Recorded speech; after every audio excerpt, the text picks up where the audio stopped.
Dalam keseharian, kita berhadapan dengan banyak hal.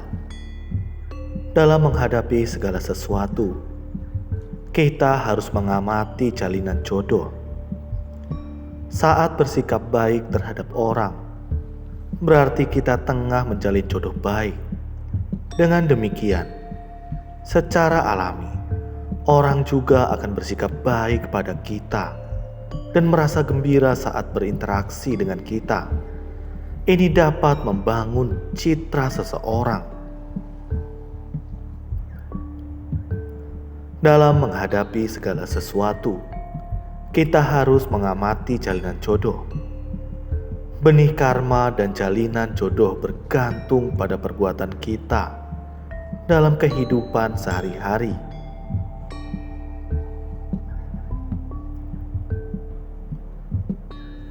Memohon panjang umur. Pada zaman Buddha hidup, di Raja Gaha, ada seorang tetua yang memiliki seorang anak laki-laki berusia 6 tahun. Tetua ini sangat menyayangi anaknya. Dia berharap anaknya dapat bertumbuh besar dengan aman dan sehat. Suatu hari, seorang peramal melihat anak ini. Peramal itu berkata, "Anak Anda ini sangat penuh berkah, tapi sayangnya pendek umur." Sejak saat itu, tetua sangat khawatir setiap hari. Dia membawa anaknya ke berbagai tempat untuk meminta pertolongan. Siapa yang dapat memperpanjang usia anak saya? Mendengar permohonannya, para praktisi Brahmana menggelengkan kepala dan berkata, "Tidak ada cara. Tidak ada orang yang dapat memperpanjang usia seseorang. Ini hal yang tidak mungkin." Tetua ini pun segera pergi ke wihara untuk memohon kepada Buddha. Buddha berkata, "Tidak ada seseorang pun yang dapat menentukan panjang dan pendeknya usia seseorang. Panjang atau pendeknya usia bergantung pada diri sendiri." Tetua itu berkata, "Saya adalah ayahnya. Apa yang dapat saya lakukan untuk anak saya?"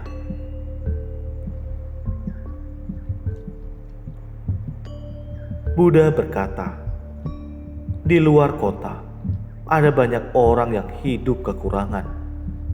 Engkau dan anakmu dapat membantu mereka dengan hati penuh sukacita.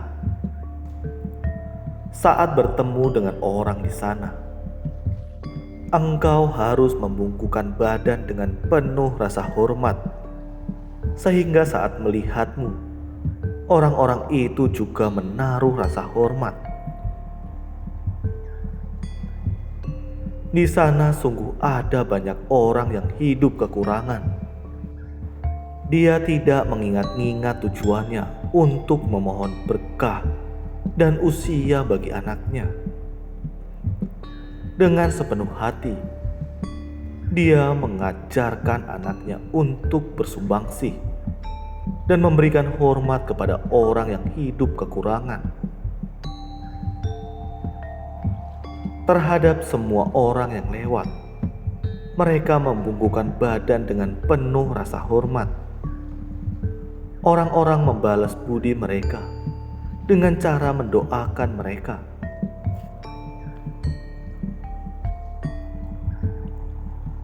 Para penerima bantuan mendoakan mereka, semoga panjang umur dan penuh berkah.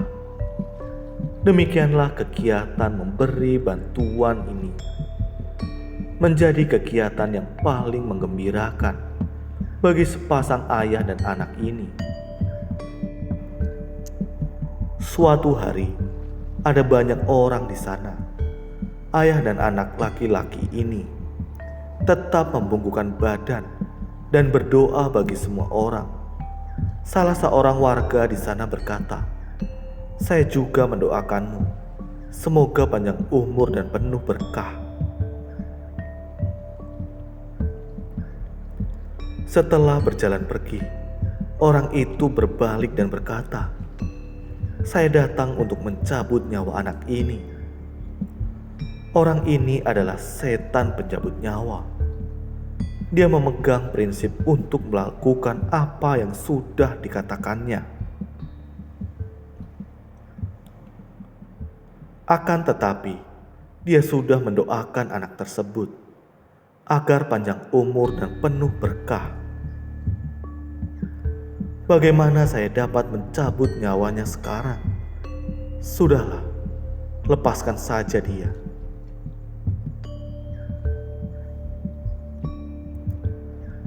Demikianlah anak itu tumbuh besar dengan selamat dan panjang umur.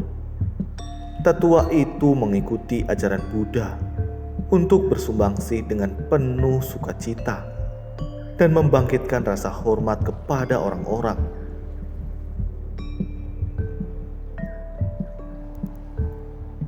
Selain menerima doa dari setan pencabut nyawa, tetua itu dan anaknya juga menjadi orang yang sangat gemar bersumbangsi dan senantiasa mendoakan orang.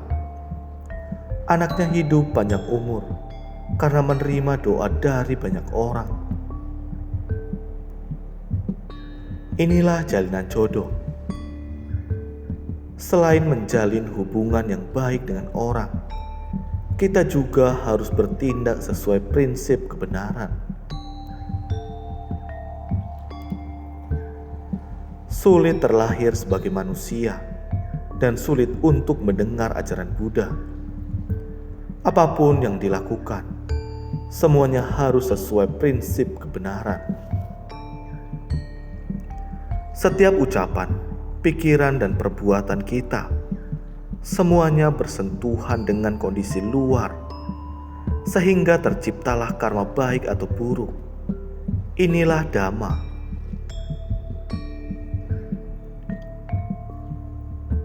Di dunia ini, ada ajaran baik dan ajaran tidak baik.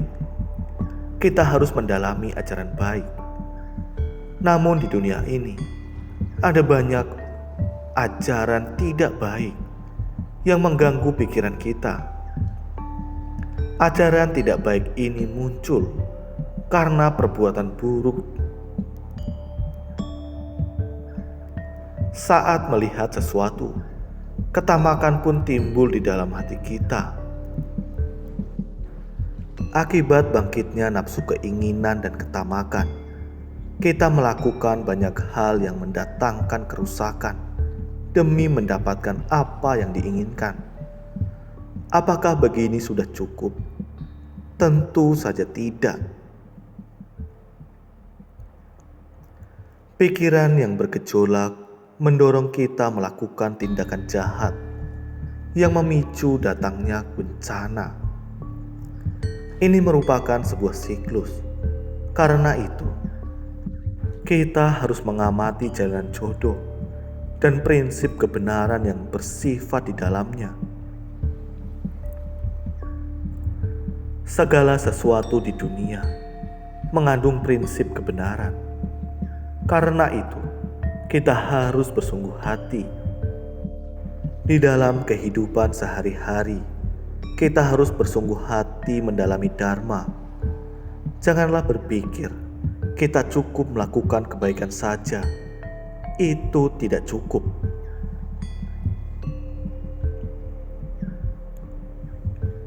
Kita harus memahami ajaran Buddha. Setelah memahami ajaran Buddha, barulah kita dapat hidup bebas dari noda batin dan penuh sukacita. Kita hendaknya terjun ke masyarakat untuk bersumbangsi. Setelah bersumbangsi, kita akan memperoleh sukacita dan kerelaan untuk menjangkau semua orang dengan cinta kasih yang setara. Inilah prinsip kebenaran yang harus kita pahami di tengah umat manusia. Ini sangatlah penting. Terima kasih. Semoga video ini bermanfaat.